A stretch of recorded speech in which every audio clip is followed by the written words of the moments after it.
This is my live audience.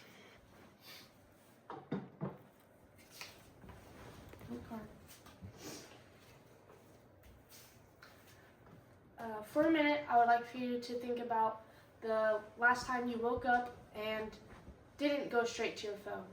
I would like you to think about the last time you maybe sat down to watch a movie and didn't check your phone. Last time you were driving and didn't check your phone. I bet for a lot of you that you can't say that that has happened very recently. Think about every time you open your phone searching for something to fill a void. I bet a lot of you have felt a sort of an emptiness sometimes when you open that phone, and it makes you feel not as good as you did before. For some of you, that may seem like a habit, but it is actually a sign for some people of the beginning of an addiction. Today, I'm here to persuade you that social media addiction threatens overall health and should have more attention brought to its harmful side effects. To fully understand this issue, we must look at the problem, investigate the cause, and finally I'll provide you with a unique solution. Let's jump into the problem. Problem number 1 is the harm on mental health. Social media overuse is causing harm on mental health all throughout America. According to UConn Today, on July 12th of 2017, it showed a direct correlation between social media screen time and anxiety, depression, and low self-esteem in adults. They ran a test where basically they gave a section of adults full access to their screen time, full phone, social media, and that showed that they had higher levels of, again, anxiety, depression, and low self-esteem. And then with the other group of adults, they did a test with low screen time, and they showed lower levels of anxiety, depression, and low self-esteem. When screen time was lowered, so were those thoughts and those feelings. The next problem is how much it affects our sleep and our focus. Addiction of any kind is known to disrupt sleep and concentration. According to the Harvard Health blog on November 5th of 2021, night scrolling reduces sleep quality and focus. These are two things essential to our daily life. Whether that's in school, work, or just again during your daily life, if you do not have good sleep, you won't have good focus, and those are two things needed to have a productive day. Now that we have looked at the problem, let's explore the cause. First cause is that platforms are built to be addictive.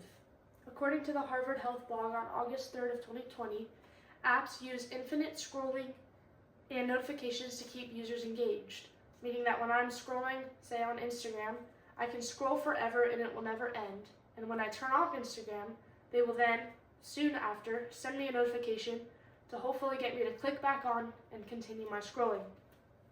These designs encourage compulsive use and can be seen as traps to us every day. The next cause is psychological vulnerability.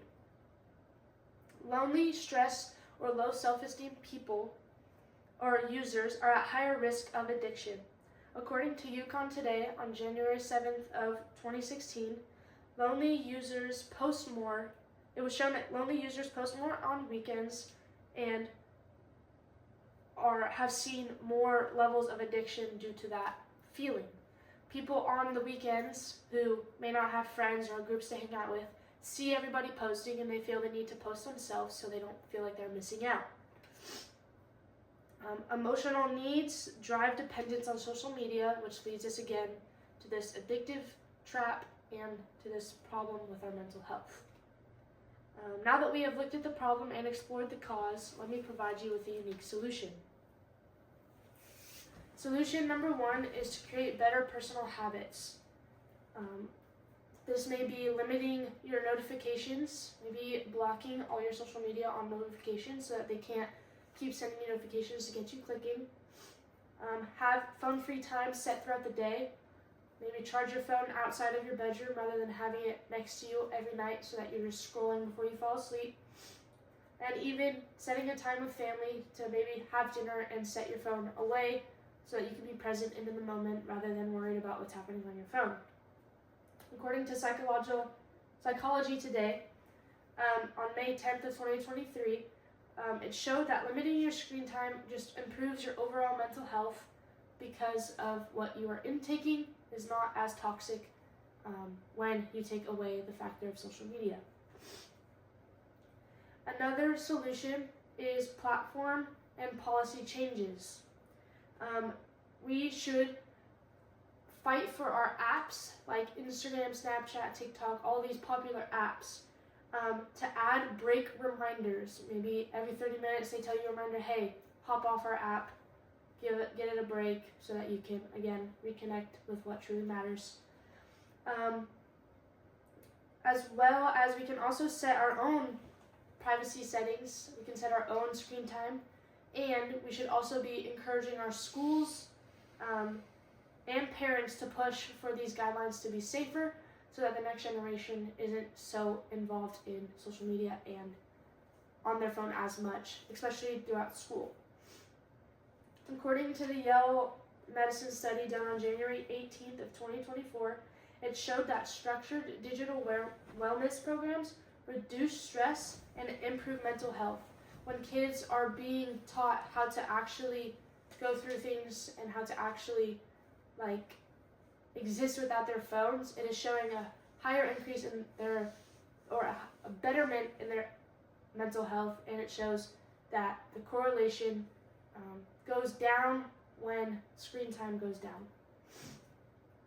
Today, I tried to persuade you that social media addiction threatens overall health, and it should have more attention brought to its harmful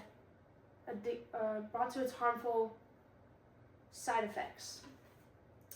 We looked at the problems, investigated the cause, and finally I provided you with a unique solution. So hopefully next time you are maybe sitting in your house bored, or even the next time you watch a speech like this one, you can remember to stay present, keep your phone down, and just remember what truly matters and how we can just have overall better health with social media being less heightened in our daily life. Thank you.